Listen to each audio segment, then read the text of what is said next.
I want to get something out of the way up front. Glen Tickle is not a stage name. That's not a joke. That's not me trying to be cute or clever. Glen Tickle, that's just my name. That's my name, guys. That's the name I have to use in my everyday life when I meet other adults, and it's been hard. I used to be a substitute teacher. Yeah. And that's a terrible job, even if your name's not stupid. I had to get up every morning, stand in front of a different small group of children, and write Mr. Tickle on the board. And then in parentheses underneath, yes, really. And then we would spend homeroom with me trying to convince them that I was a real person and not a prank their teacher was pulling. That wears on you after a while, starting every day with a 45-minute session of like, guys, I'm real. You're not being punked right now. It's a timely reference for a show that got canceled 10 years ago. It's hard being a sub with my name. I don't do it anymore, but I still live in the town that I worked in, so I know all the kids, but I don't know their parents. Some of you are piecing this together. That means I can be walking around and get recognized by a child.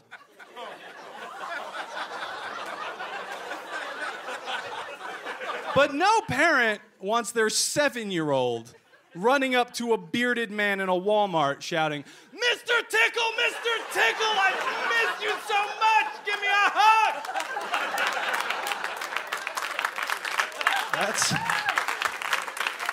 That's the story of how I got kicked out of a Walmart, guys. Thank you for clapping at that. The charges were dropped. It's totally fine now. Don't even worry about it. When I started teaching, I genuinely considered changing my name so that kids wouldn't make fun of me. But like I said, that's my real name. I have family members who also have the last name, and they all do harder jobs than I've ever done or would be willing to do. For example, my father was a police officer. Yeah. Give it up for him. He strapped a gun and badge on every morning and fought crime as Officer Tickle. Hard for him, sure, but that's got to be worse on the criminals, right? Like, nobody wants to get busted by Officer Tickle. Plus, picture yourself being put in handcuffs by a man you're not 100% sure is a real police officer and not a male stripper. And at the time, he had just a mustache. That's not helping your case at all, Dad. You just look like a weirdo, man. It was a different time. It was the 80s. It was fine. That's not even the worst of it, guys. My sister was in the Army. She was Private Tickle. Yeah. I don't know exactly why that sounds dirty, but it definitely sounds dirty, right? I've never seen my sister work harder than to try to level up in the Army to get to the next rank until she found out that the next rank is Private Second Class, which just sounds like a worse version of whatever sex thing you pictured when I said Private Tickle. How was that Private Tickle? Second class at best. I was not impressed. Around the time I started substitute teaching, my wife and I bought a house and moved into a new neighborhood where we didn't know anybody. So I was like, I don't know anybody. I'm going to do the adult thing now. I'm going to put on a suit, and I'm going to go around. I'm going to introduce myself to my new neighbors, like adults do. And I did that, put on a suit. I looked like a little nice boy. And I went door to door, introducing myself, saying, "Hello, my name is Glen Tickle." Yes, really. My wife and I just bought that house over there, and we live by you now. I just wanted to say hello. And I did that 4 or 5 times to houses in my neighborhood. And after a while, I was like, man, my neighbors are all being weird. I'm not getting, like, the warm, friendly adult neighbor welcome I was expecting from this. And then it hit me. Adults don't do this. Adults don't put suits on and introduce themselves to their neighbors. Sex offenders do that. They have to. There's laws. My neighbors were being as polite as they could while thinking, isn't his parole officer supposed to be here? Is there a form I have to sign that says that he did this? No. Now all my neighbors think I'm a weird creep. I am, just not for the reasons they think. It's just a total coincidence. Thanks, everybody. Yes, I have a silly name. I know. It's been 33 years. I get it. But I have a daughter now. I passed that name on to somebody else on purpose. And, yeah. When my wife was pregnant, we were talking about what we were going to name our daughter. My suggestion was Circus Trapeze Tickle. Wow. Yes, wow. It's a great name. You're right. It's good for a girl or a boy. And it solves the problem of it draws attention away from her silly last name, because I think it cancels each other out. My wife reacted about as well as you guys did. She was not on board. She's like, I'm not naming my daughter Circus. You're being ridiculous right now. I'm like, fine.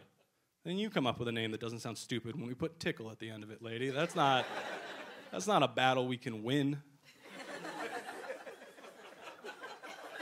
So we compromised, and we named our daughter Tess. Yes!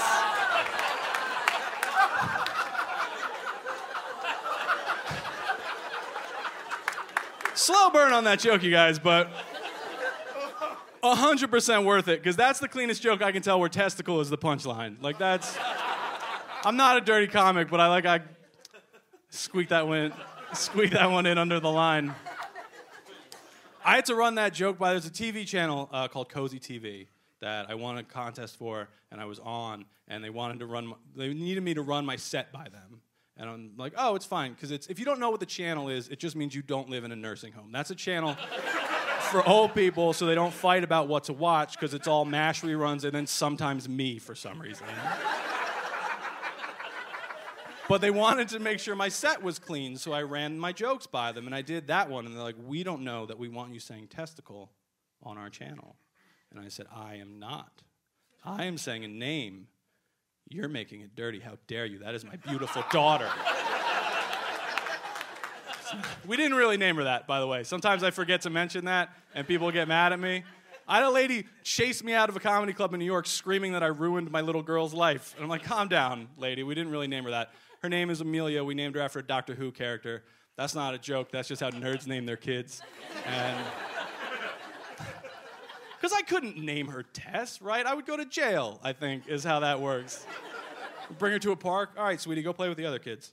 Oh, you're not allowed to. Parents have written letters. Yeah, that makes sense. My mother's advice for when we were coming up with names was to practice calling them out from our front porch, like we were calling our child home for dinner. No, Mom, I can't do that. I'm not going to call out, Testicle! Come home, Testicle! It's time to eat, Testicle! No, that one was worded poorly. My neighbors already think I'm a creep. I can't be screaming about balls on my front porch. It'd be a good name if we had twins, though, right? Because there would be two of them. One would be a little higher than the other. They'd both be pretty wrinkly. No? All right. Yeah, you're right. No, you're right. Everybody's on board with that joke up to a point, and that point's usually the word wrinkly. Yeah.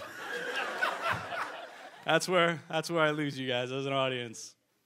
Another thing I want to address kind of here in the top half of the show is that there are roughly 100 high school students here. Don't get me wrong. I'm happy you're here. I know you're from a school in New York. The school bought a bunch of tickets to come see me. But here's the thing, guys. You didn't tell me why you did that.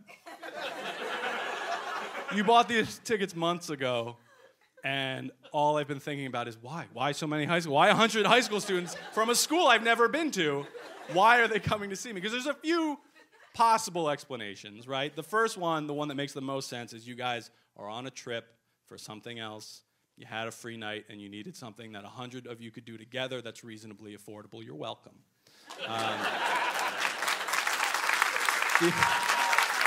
It's probably that one, right? The other one is there's 100 students at a school in New York I've never been to that are like, what are we going to do for our big senior trip? I know. Glen Tickle album recording. And in your meeting, you're like, does it matter that none of us have ever met him or have any idea who he is? No, it does not. We're going to go. Or you just have one really persuasive kid on that committee who saw a YouTube video of mine once. And you guys are... The last one, and it's probably not this, is just that you guys had a meeting. Like, what do you guys want to do on our senior trip? Oh, you want to go ruin an album recording? And you guys are all here working against me. But I don't think it's that. You guys have been tremendous so far. Thank you. All right.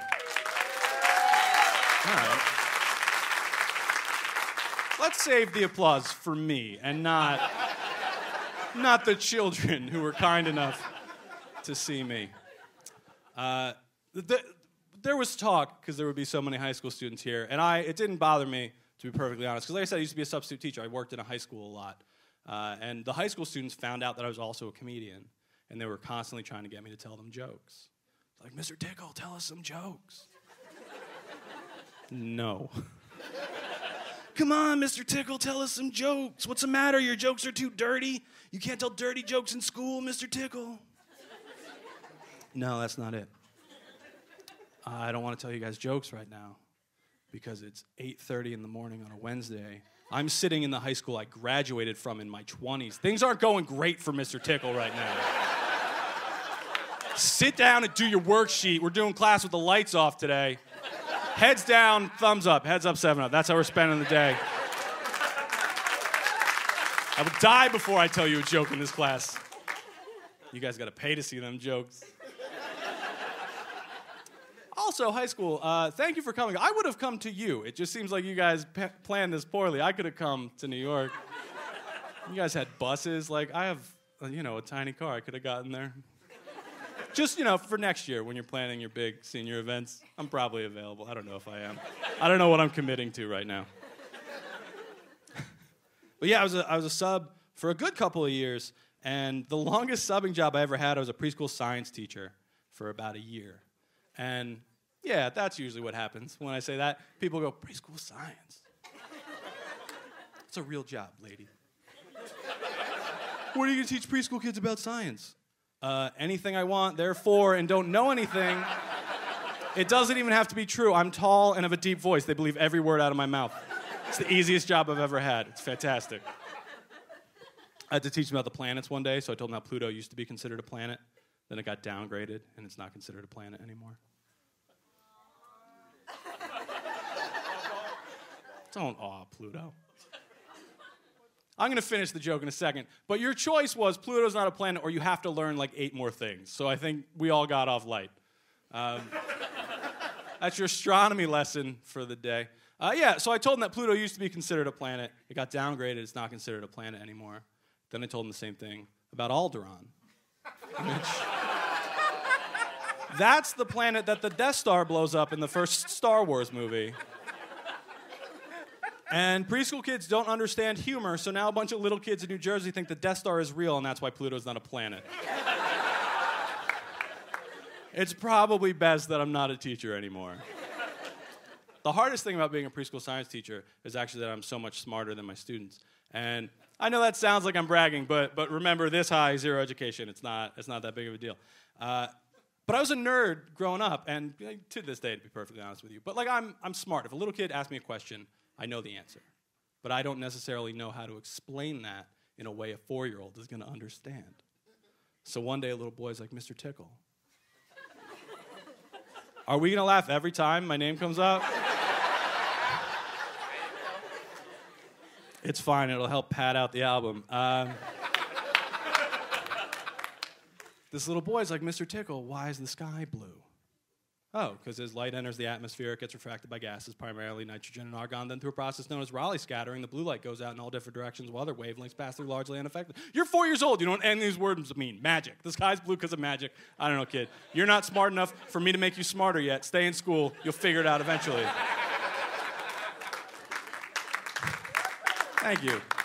I did that joke at a PTA fundraiser a little while ago, and afterwards a woman came up to me. She's like, hey, I just want you to know, I teach 7th grade science, and you're exactly right about why the sky is blue in that joke.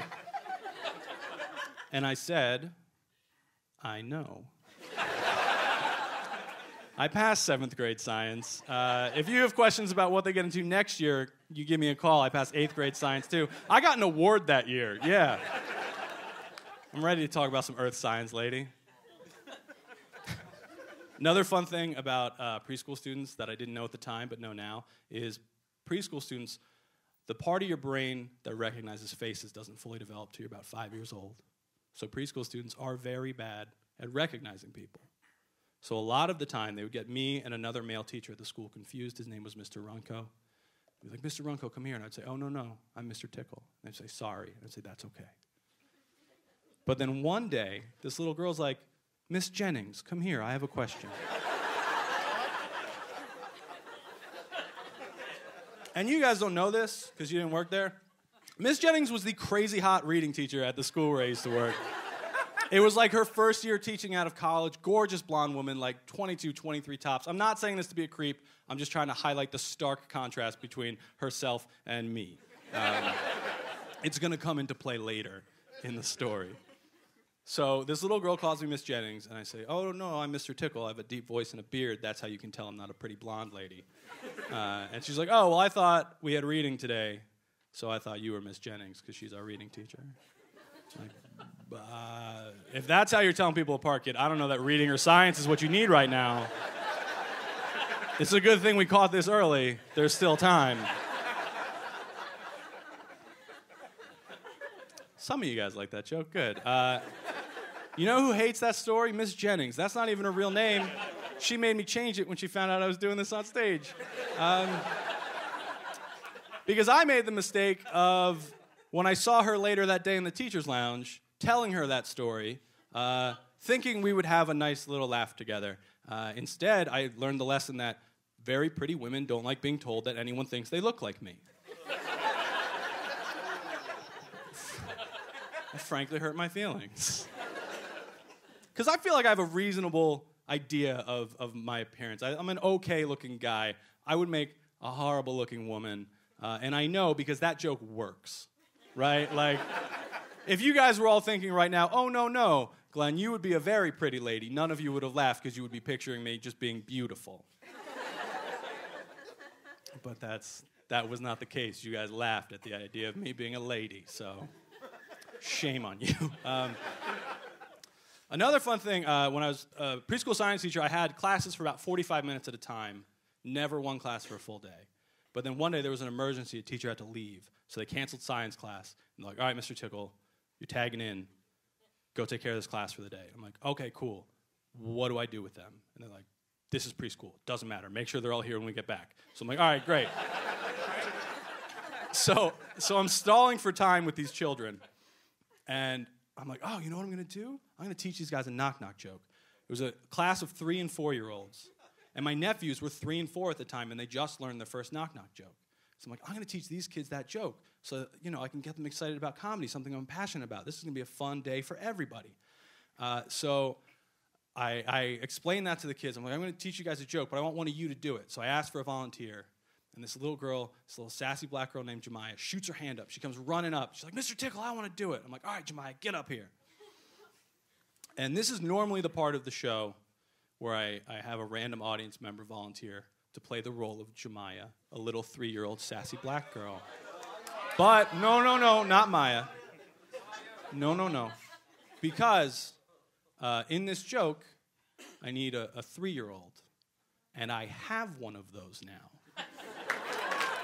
So ladies and gentlemen, coming to the stage, my beautiful daughter, Amelia.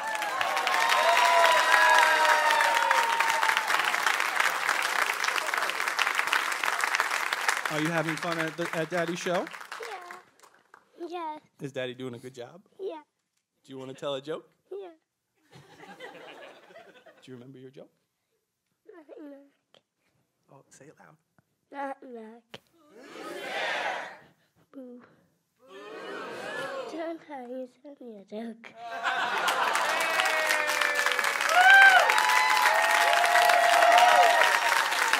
Can you wave to everybody?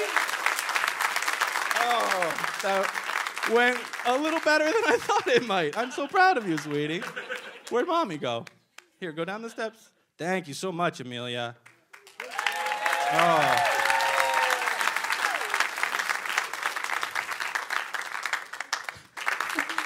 All right, so we all understand the joke now, right? Look, that is a joke for 3-year-olds. That joke is perfect. Don't act like you're above it. That joke is genius. I didn't write it. I don't know where my nephews learned it. But that was the joke. And I had Jamya tell it, and none of the other kids had any interest in that joke. But then Jemiah's like, oh, Mr. Tickle, I get it. I understand how jokes work. I thought of a joke. Can I tell my joke, Mr. Tickle? I was like, you know what? We got 3 hours before your parents come. Yeah, go ahead. So this was Jemiah's joke. Knock, knock. Who's there? Chair. Chair who? Boo-hoo!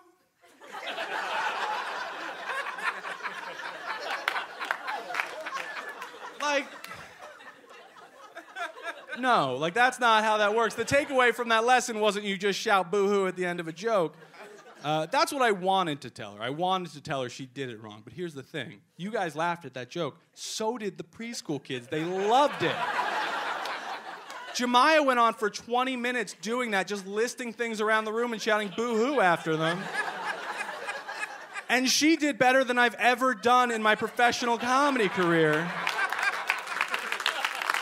2 kids literally peed their pants.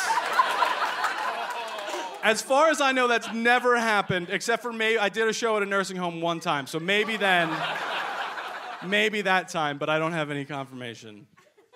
Here's the thing, she was 3 at the time. I haven't taught in a while, so she's probably, I don't know, let's say 10, who cares? In another couple of years, if you start hearing about a young comedian named Jamya, whose like hook is that she just yells boo-hoo at the end of all of her jokes, I did that, that's my fault. I'm sorry. Also, Jamya, if you're listening, I want a writing credit when you get way more famous than me. I'm going to do that for the rest of the album, by the way. Anytime a joke fails, I'm just going to shout boo-hoo. And I have a feeling that you guys are going to love it.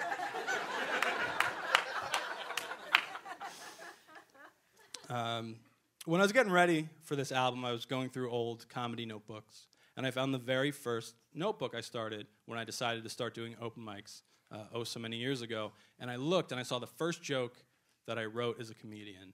And I don't want to brag, it's a good joke. I still do it sometimes, audiences like it. And I don't mean to sound like I'm trumping myself up, because the next joke is one that audiences have universally hated since I wrote it, right? It went from pretty funny joke to thing no one's laughed at ever. That's a stark drop. But I'm going to do those 2 jokes because I still think they're both funny. And you guys, just speaking for the audiences I've had in the past, are wrong. They're both great. But I'm not going to tell you which one's which. I'm going to do 2 jokes. I'm going to gauge your reaction just to see if it still holds up. You guys ready? Yep. First joke. I had a dream last night. I was getting attacked by a bear. Don't worry, I'm fine.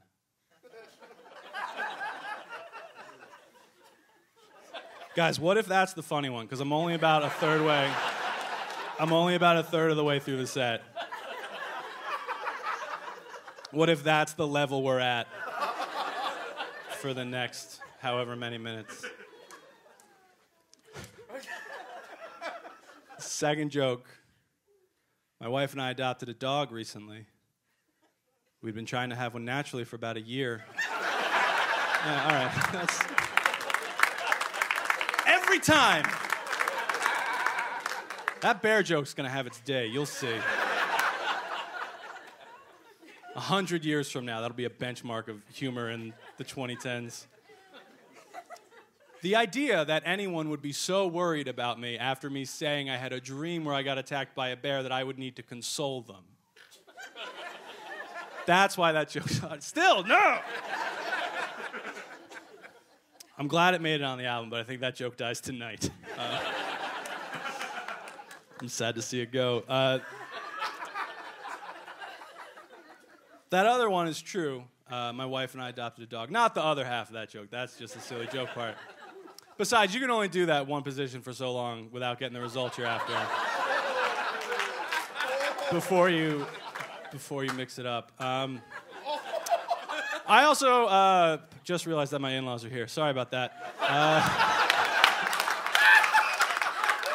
You have a granddaughter. You had to figure something out. All right. Sometimes you don't have to do all the jokes, Glenn. But we did. We adopted a dog. His name is Elvis. We've had him for about 7 years. He's my little buddy. And he's also afraid of everything. He's terrified. He's the biggest coward I've ever seen in my life. He gets terrified every time it rains. Like thunder, he's hiding in the bathtub. But even like a little drizzle and he panics. So finally I took him to the vet. I was like, Doc, is there anything you can give me? Like this is, like help him out. He's keeping us all up at night if it rains. Everyone's losing their mind. And the vet's suggestion was to get a CD of thunderstorm sounds, play it at a very low volume so that he can get used to that. And once he's used to that, you turn it up a little bit. He gets used to that. You keep doing this until you can play it very loud and the dog doesn't get scared. So I said, do you have any drugs I can give Doc? That CD thing, that sounds terrible. Or just drugs you can give me so I can sleep through a thunderstorm? There's got to be a better way. And she's like, well, try the CD thing, and then we'll go from there. So I tried it. I got a CD of thunderstorm sounds, brought it home, put it in the stereo, put it as low as my stereo will still make sounds, and immediately my dog is terrified. So I'm like, oh, sorry, buddy, pet him, turn it off. And we tried again a few more times. Still, same thing every time. No matter how quiet it was, dog panicked immediately. So I brought him back to the vet. I was like, look, Doc, that CD thing didn't work. Plus, now my dog thinks I control thunder, so thank you. Thank you for that. Every time it rains for real now, he runs between the stereo and me with an accusatory look on his face. As if to say, cease your torment, Thor, God of Thunder. And it makes me feel bad, because Elvis is my best friend. He's my little buddy. I love him. He's my best friend. And I think a big part of that is he's my only friend that I can have legally killed whenever I want with no real repercussions. I'm not going to, but like I could. And not only is there nothing you guys can do to stop me, if I did it, you would console me. If I opened this set by saying, today I had to put my dog down, you guys would be like, oh, I'm so sorry to hear that. I'm not gonna. Yet. He's fine now. Like, he's a little healthy boy, but, you know, he's 10, he's getting up there eventually. But I can't do that with my human friends, right? Pat and Jason are two of my best friends in the world. I feel like they'd be a lot nicer to me if they knew I could just take them to the doctor whenever I wanted and be like, Doc, I don't know, Pat's looking a little sluggish. I think it's time for the old night-night.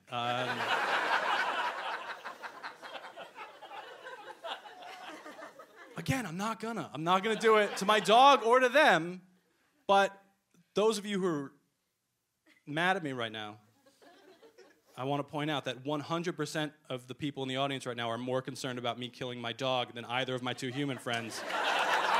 So I know where your priorities are. I'm not gonna kill anybody. I'm gonna pay the vet to do it, all right? He's got time, it's totally fine. Some of you think I'm a monster right now, and I get that. I got in trouble last summer on Facebook. I got an email one day from Facebook that said my account had been temporarily suspended because I violated the Facebook terms of service. And my immediate thought was, no, I'm a nice boy. Like, I don't break terms of service. I know what I signed, Mark Zuckerberg. So I read it and said I violated Article 3. And Article 3 says you can't make threats of any kind on Facebook. I was like, what? I don't make threats. I'm a nice boy. And then I remembered a few days before that, it was a week where it was 100 degrees, 4 days in a row, and I hate the heat. So I put on Facebook, if it's over 100 degrees tomorrow, I'm going to blow up the sun.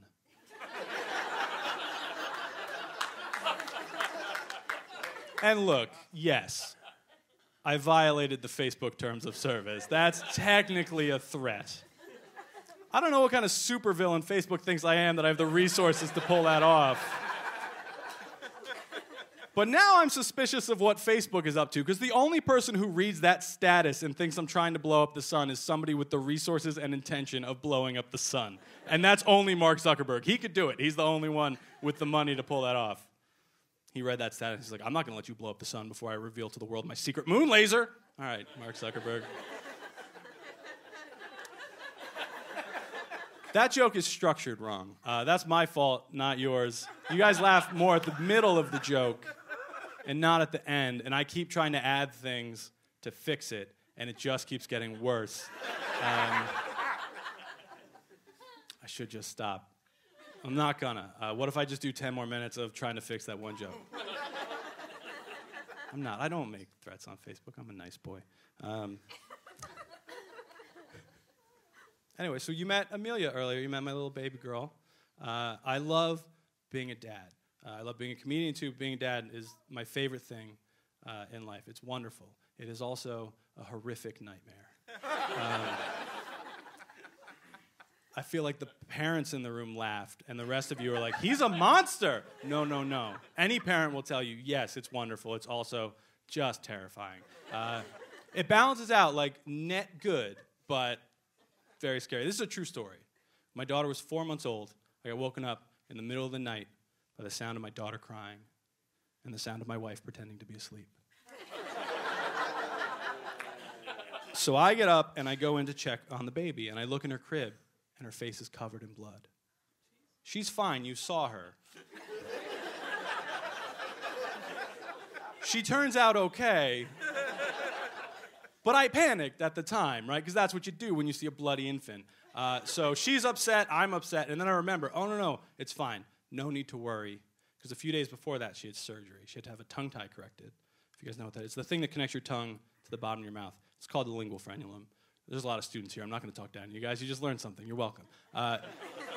It stuck out too far. She'd have it snipped. And I said surgery, but it was literally like, we took her to the doctor's office. He's like, hey, let me see that baby for a second. Snip. Like, that was it. Like, you could do it. Do not do it. But if there was like an emergency lingual frenulum situation, you now have the skills required. Oh, we gotta snip this lingual frenulum. I got this. I saw a comedy show one time. I'm on it. Don't do that. But after the doctor did it, he's like, just so you know, over the next couple of days, there might be some bloody saliva. It's nothing to panic about. Just thought I'd warn you because I did just jam scissors into your baby's face.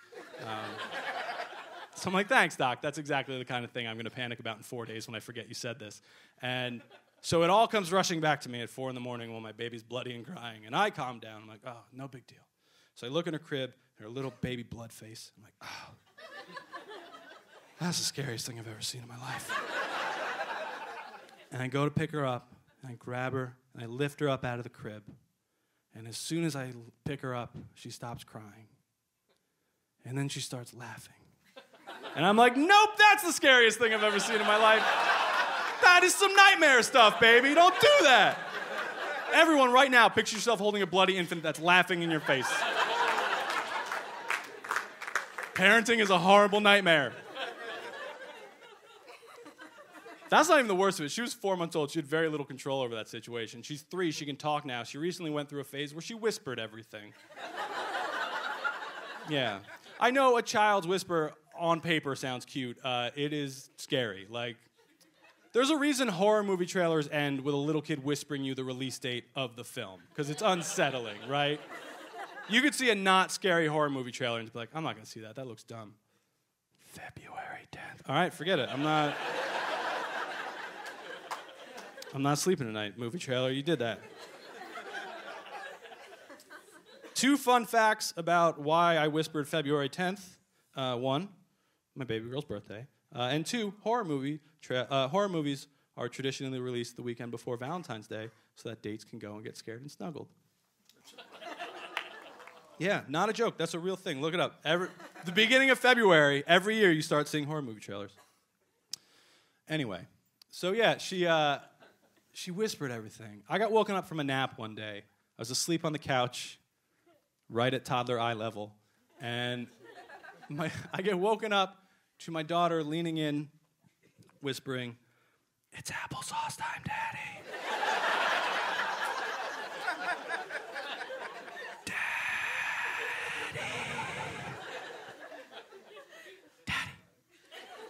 Applesauce time.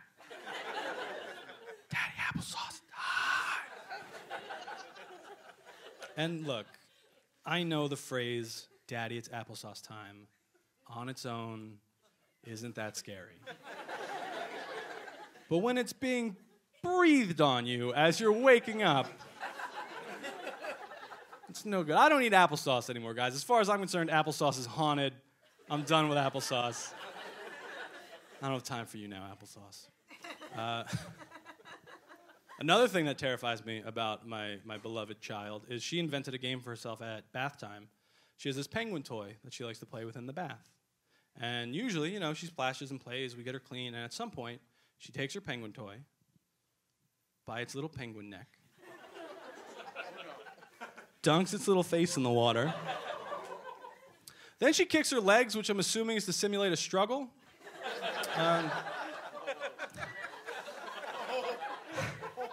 She does that for a little while and then goes perfectly still. And looks up at you. I'm waiting for the day she does that and just goes, "It's applesauce time."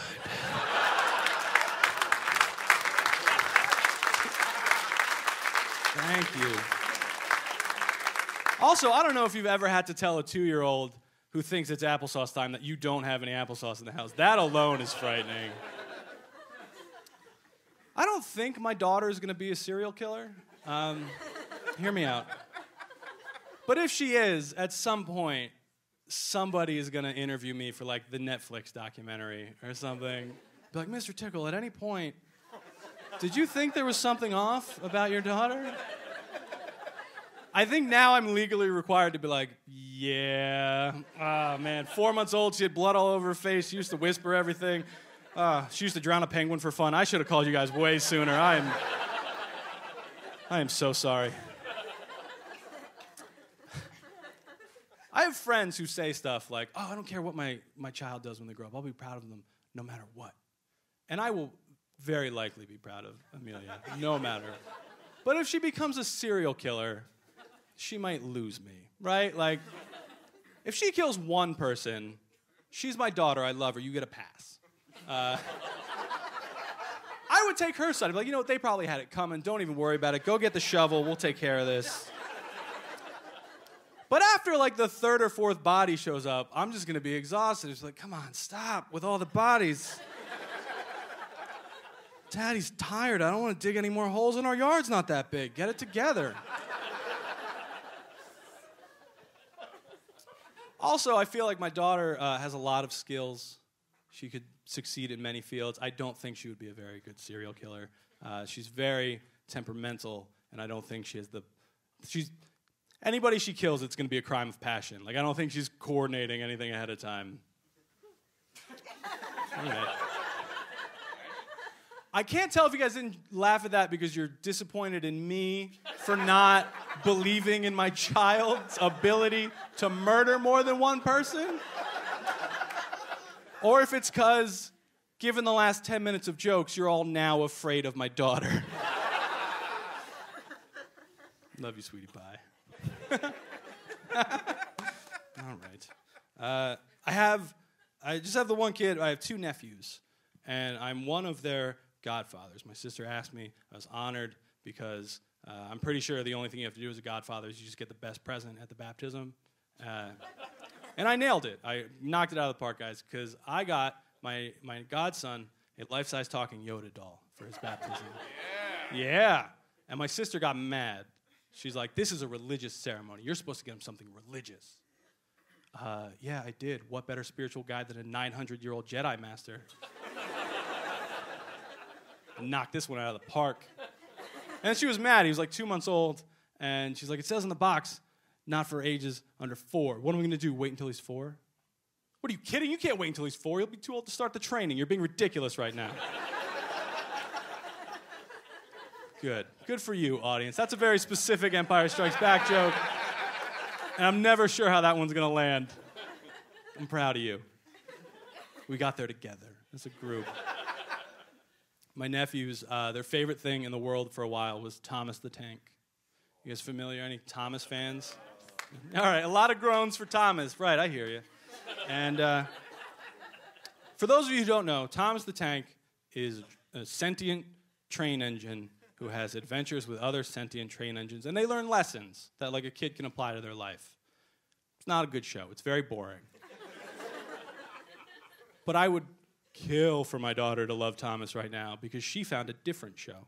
She found Tayo the Little Bus. Yeah, any Tayo fans in the room? No, there aren't, for two reasons. One, it's horrible, and two, it is the South Korean knockoff of Thomas the Tank. As you may have guessed from the title, instead of trains, they are buses.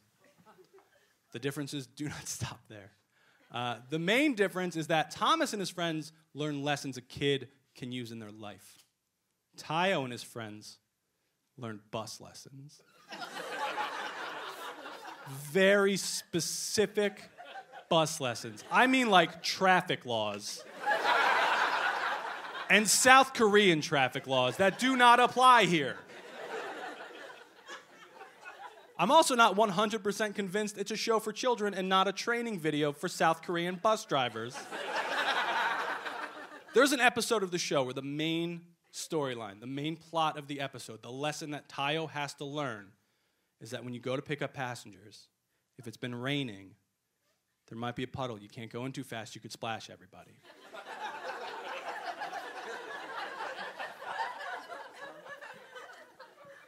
So one day I came home, Amelia was watching Tayo. I was like, Amelia, what'd you learn on Tayo today?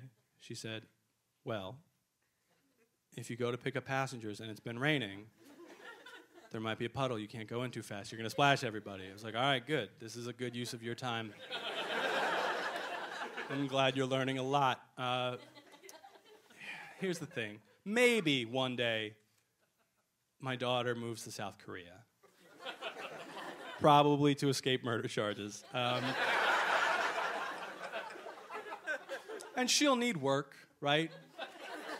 So she applies to be a bus driver at a South Korean bus company. They bring her in for an interview, and they say, Miss Tickle, you have a very impressive resume. We would love to hire you at our South Korean bus company, but we have one final question. If you go to pick up passengers, and it's been raining. She's like, no, stop right there. I got this. I've been preparing my entire life for this one. You can't go in too fast. You're going to splash everybody. Thank you, Tayo, the little bus. And that's the story of how my daughter goes on to be the greatest South Korean bus driver the world has ever seen. Or kill for Thomas the Tank. She actually, I will give Tayo the little bus credit because she watched another episode recently. And the main story of that one is that Tayo finds out buses can fart. He teaches other buses to fart. And it becomes a problem in South Korea because passengers are complaining about all the bus farts. I'm like, you know what? This might be the most brilliant show ever conceived. This is my favorite show now. I love you, Tayo, little bus. You're my best friend. And you're a bus. Sometimes people don't believe me that that's a real show. It's on Hulu. You can look it up when you get home tonight. Also, that would be a lot of work on my end to create that whole universe just for this joke. I have the theme song in my head right now. It's going to be in there for days. As I said, I only have the one kid, and my wife's starting to drop hints that she wants another child. And that's terrifying to me. And here's why. If you guys don't have kids, like a big reason it's scary is my daughter's potty trained now. I haven't changed a diaper in months. Such a relief. So the idea of starting over, to me, to put it in a way you might understand if you don't have children. Do you guys know the movie The Shawshank Redemption? All right, some of you, maybe not the teenagers in the room because it came out 25 years ago. The movie ends by the main character escaping the prison by crawling 300 yards through a sewer tunnel. He comes out, he's free after years of wrongful imprisonment. He feels the rain on his face and the freedom. To me, having another child right now and starting over with diapers would be like if Andy Dufresne escaped Shawshank and then just went, wasn't so bad, hang on, I'm going to go back, and then just crawls back through a 300-yard poop tunnel.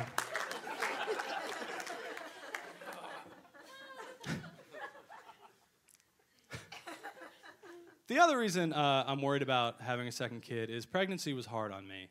And I know, yes, it's a comedy show. It sounds like I just said that for a cheap laugh, but I mean it. For example, I fainted when my daughter was born. And not at like a gross part, like immediately, right away. We got in the room and they hooked my wife up to the baby machine or whatever. I don't know how it works. And I was like, Doc, is everything gonna be okay? And they say, yeah, it's fine. Oh, okay, good. And then I'm out. And I know in my heart as a professional comedian, that joke's funnier if I fall down on the ground when I tell it. I can't. Because when I fainted at the hospital, I fell into a counter and I smashed my back on the edge and I got rushed to the emergency room where I was given pain medicine before my wife, who was giving birth to a human child, got pain medicine. Because I'm so hardcore. That's an embarrassing story. I know the doctor told me, he's like, lots of guys faint when their kids are born. Don't worry about it. At least that's what he told me, so I wouldn't feel bad about it. But it's an embarrassing story to tell, right? The only reason I tell it on stage is because I'm not allowed to talk about it at home. My wife, very lovely woman, has no sympathy for me. She spent 9 months turning food into a person and then squeezing it out of herself. She doesn't want to hear about the boo-boo daddy got because he can't handle stress like an adult.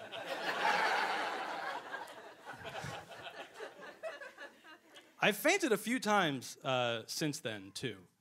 And not even at, like, anything is... Like, I understand. Like, that was a big moment. But also, I've fainted just getting up. And every time I do, I go to the doctor. And I was like, Doc, why do I keep fainting? What's happening? And every time, they're like, yeah, I don't know. Sometimes people just faint. No, that's not a good enough reason. You're a doctor. Say something in Latin, and I'll believe you. Come on. Because right now, my diagnosis is basically the vapors. Like, that's... I saw too much of somebody's thigh, and I just... Oh, Lordy! It's not a good diagnosis to have in 2016. Another follow-up visit when I went to the doctor, they're like, oh, Glenn, we know you hit your back, but now when you stand, you keep one shoulder higher than the other. You keep your one foot pointed out at a pretty extreme angle. So I'm like, Doc, you telling me my diagnosis is swagger? Because that doesn't sound like that big of a deal, actually. That's a prized commodity in the rap community.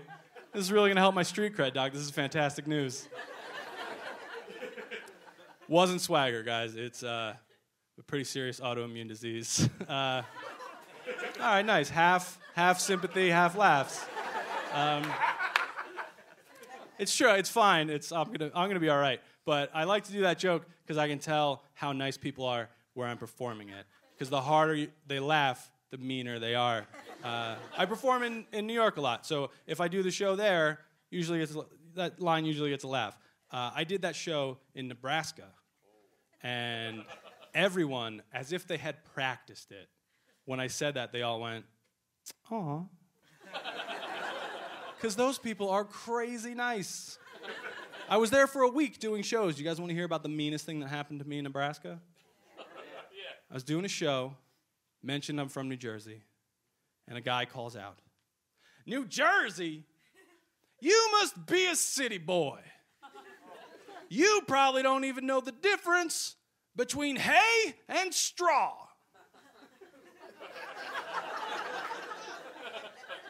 No, I do not know the difference between hay and straw. I didn't know there was a difference. I've been using those words interchangeably my entire life.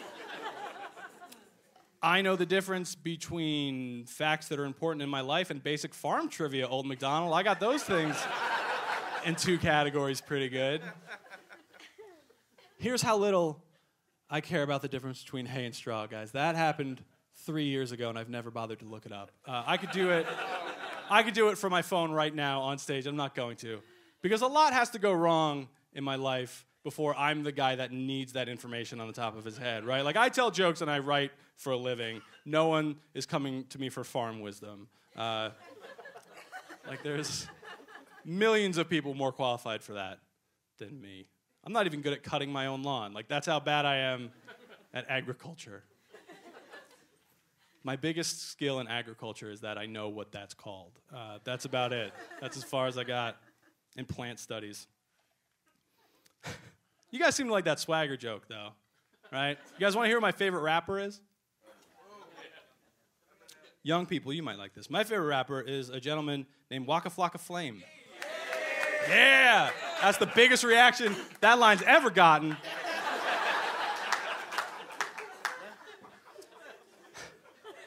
Here's the thing, though. He's not my favorite rapper because of any of his rap songs. I don't know that I've actually ever heard any of his music. He's my favorite rapper because I go through life with a dumb name by circumstance. And he's a grown man who makes people call him Waka Flocka Flame. And that is incredible. I respect that. The other reason is because his name sounds like Fozzie Bear is casting a fireball spell, and I think that is just magnificent. If they ever make Muppets versus Street Fighter, that's going to be Fozzie's special move, is the Waka Flocka Flame. As I mentioned, my daughter is potty trained, but, pretty recently, so we like to be prepared when we go places. I took her out to lunch the other day, threw a change of clothes and a diaper in my bag, just in case. Who knows what's going to happen. And then yesterday, I was having lunch by myself. And at the next table were 2 women and a little boy about my daughter's age. And I overheard their conversation, and one of them says to the other, "Oh, we have to leave. I'm out of diapers, and if Connor has an accident, it's going to be a problem." And then I remember, I never took that diaper out of my bag. So I'm like, I'm going to be a hero right now. Take the diaper out of my bag, go over to their table. I'm like, ladies, I apologize, I overheard your conversation. I happen to have a diaper, here you go. And then I walk away, like feeling like a little champion. And then by the time I sat down at my table, I realized what I had done. I was not a champion, I was just a creep with a diaper. Right? Like, lone adult men can't just go around handing out diapers. That's not okay. If my daughter was there would be context. I'm sure they would have been like, "Oh, thank you so much. What a wonderful father and man you are." Now they're just, I can't go back there. I can't ever go back to the Panera Bread in my town. That's not even the only restaurant I can't go back to. When my daughter was learning to talk, she said things wrong, right? I think that's common for little kids. And her favorite food when she was small was these Elmo crackers that she would just call crack. But here's the thing, like when a little kid says something wrong, it's funny to their parents for like a day, and then you just go with it. Like that's just what those are called now. And it had been a few weeks, and I completely forgot that that's not what people call those crackers. So we took her out to dinner. She got her little kids' meal at the Italian restaurant. She ate it, and then she was still hungry. She's like, "Daddy, I want some crack." And again, she had said it so many times at that point, it doesn't sound weird to me. So I say, "We don't have any crack. But we have crack at home. When we get home, you can have all the crack you want. There might even be some crack in the car. I don't think the restaurant has any crack. You're gonna have to wait until we get home for crack." So then we pack her up in the car, drive home, and we pull into our driveway, and we're like, we can't ever go back, right? We're done. We can't ever go back to that restaurant. As I mentioned earlier, I'm a fairly clean comedian because most of my jokes are about my daughter and science and stuff. So like it's hard to be particularly filthy. But my daughter doesn't seem to work on the same restrictions as me. The other day, I made her breakfast. I made her pancakes. Her name is Amelia, so I made an A pancake, A for Amelia, and I made a pancake for me, D for Daddy. We sat down. We were eating our breakfast, having a wonderful time. Amelia finishes, and she says, "Daddy, I ate my A pancake, Daddy." "Daddy, did you eat your pancake? Did you eat the D, Daddy?" "Daddy, are you still hungry? Eat another D. Daddy, make a big D. Eat 2 Ds, Daddy." And she's the only person who doesn't get why that's funny in this room right now. I was laughing so hard. She went on for like 5 minutes. I was laughing so hard I almost choked on the D.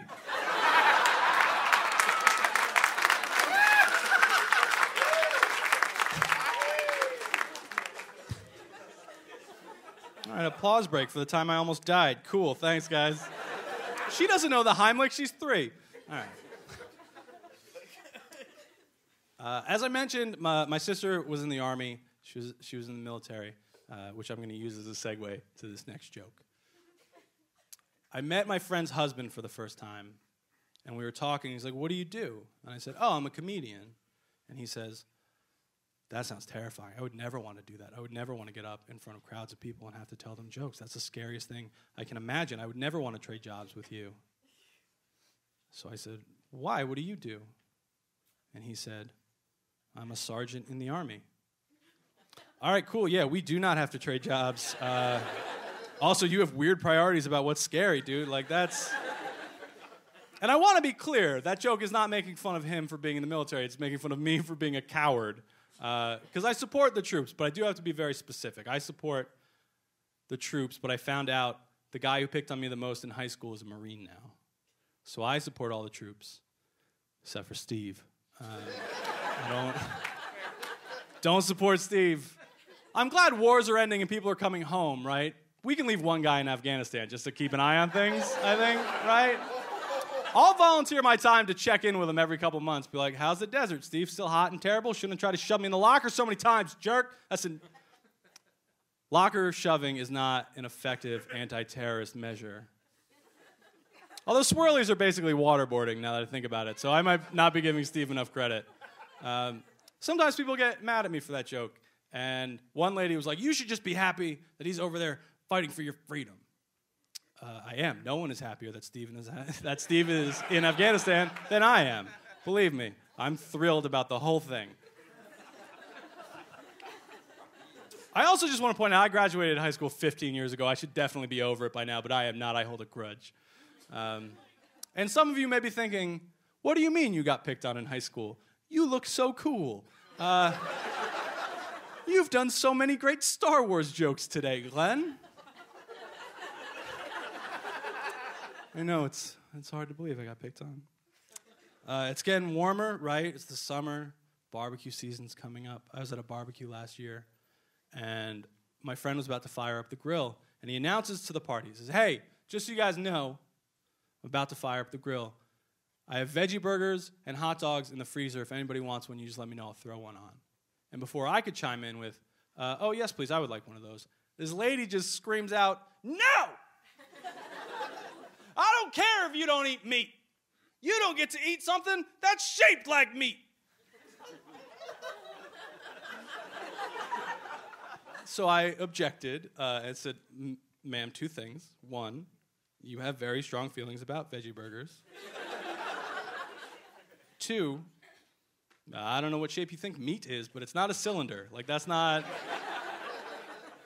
how that comes." All right.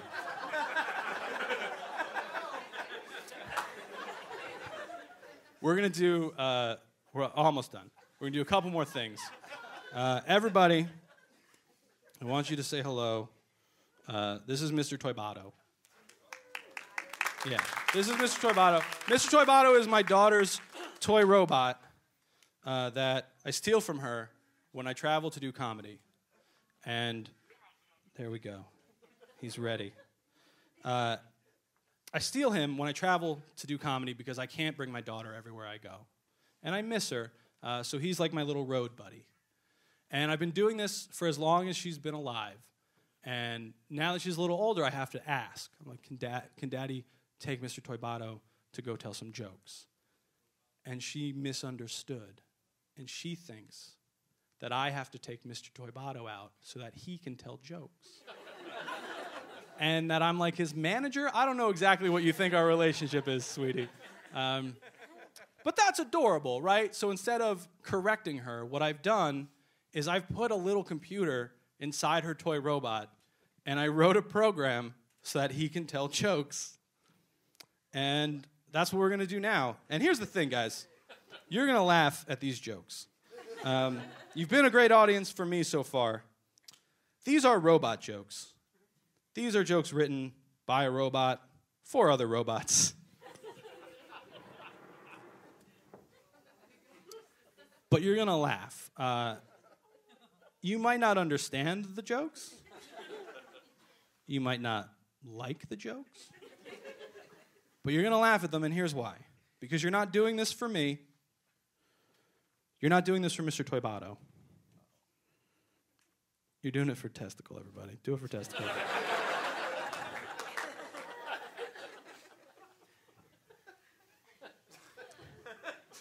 We ready to go? Oh, yeah. Mr. Toybato apparently needs a moment. Diva. Hello, everyone. Give it up for my opening act, Mr. Glen Tickle.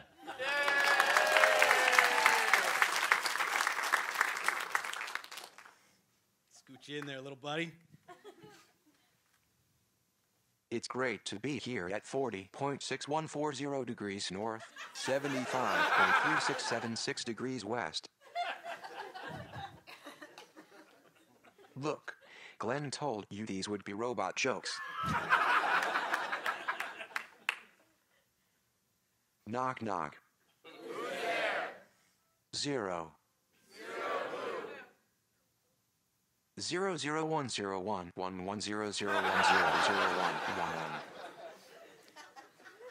I could tell some of you are genuinely laughing at that brilliantly crafted binary code knock-knock joke, and the rest of you are just being polite.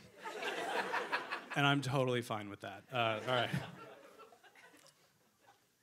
Next one. What did the robot say while meditating on the best way to measure resistance? Ohm.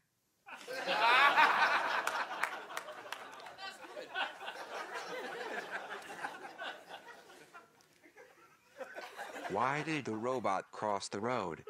Why? To destroy all humans. Thank you. You've been a great audience.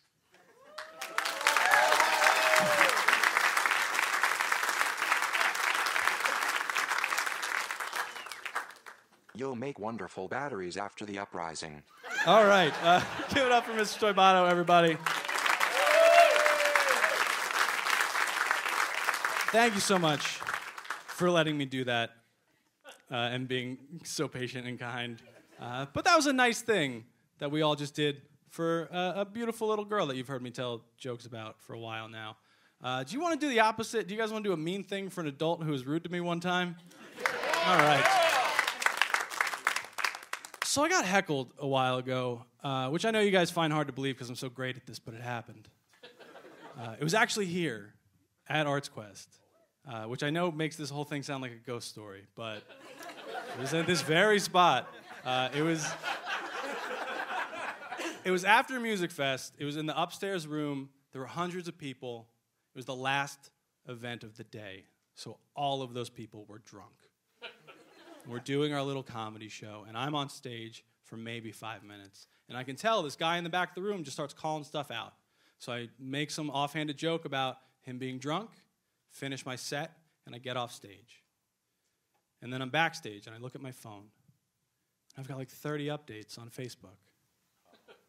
They're all from that guy. He found me on Facebook and was continuing to heckle me on Facebook during the rest of the show that I was now no longer a part of. And I admire his dedication, but that makes him the dumbest heckler in the world, because here's why, guys. At the beginning of this story, he was some guy in the back of the room.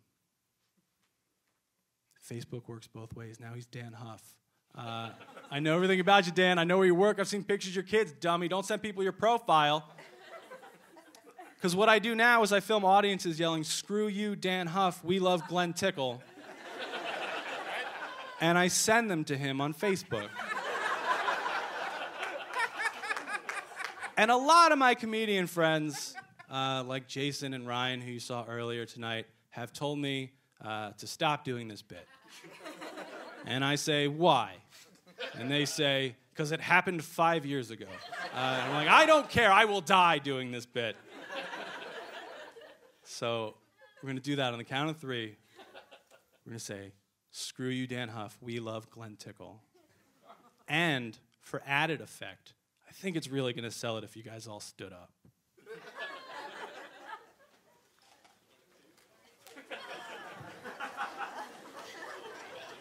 I told you this was going to happen.